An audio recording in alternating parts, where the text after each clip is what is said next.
I like it. Some other free agency news that's dropped recently. Laisha Clarendon will be re-signing with the Lynx, apparently, which I'm super excited for the Minnesota Lynx as well as Laisha Clarendon. They've played so well for Minnesota, and when when Clarendon came to Minnesota, I think had lost like five straight, their first five games or something of the season, and when they arrived, immediately Clarendon came in and made a difference, and they started to win and ended up being the 3 seed by the end of the season.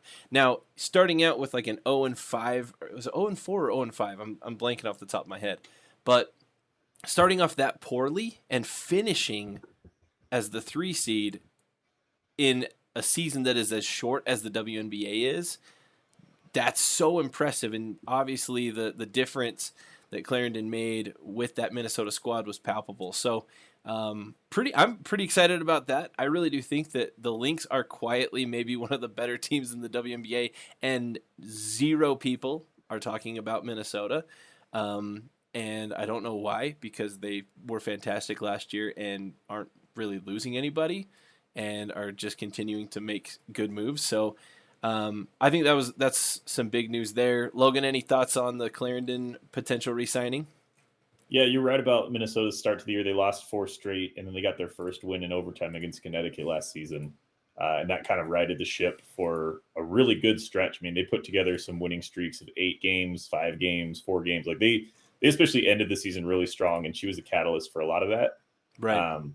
They're the secret sauce, man. I think Clarendon's a really good player, and it's one of those players that you can't go look up the stats and be like, oh, like she adds 15 points a game and 10 rebounds a game. Like she's not one of those type of players. Right. It's so many little things, and how much better the team looks when they're on the floor is so obvious. And I'm glad that she got to cash in on that because it deserves to be recognized. Agreed. I can tell you at least two people who are going to be talking about Minnesota a whole lot, and it's you and I. And I Yes. suspect Jason and Steve are going to be on board as well because we're going to convince them to be in our group chat. But this is going to be a pretty pro Minnesota podcast when the season rolls around. It's going to be another really fun season. Just take the macro view here really quick. It looks like Chicago's doing its best to reload and not just stand pat with its existing team. Right. And it looks like Seattle's going to have that like run it back one more year energy. Connecticut's going to still be Connecticut, so they're going to be in the mix. Don't know if they're going to get it done. Vegas is going to feel like they need to finally prove something with Asia Wilson at the helm. Minnesota is kind of that outside looking in. Like I think they're just as talented as anybody, but I understand why other teams are getting the headlines. Yeah. Because it feels like they've got the firepower and the star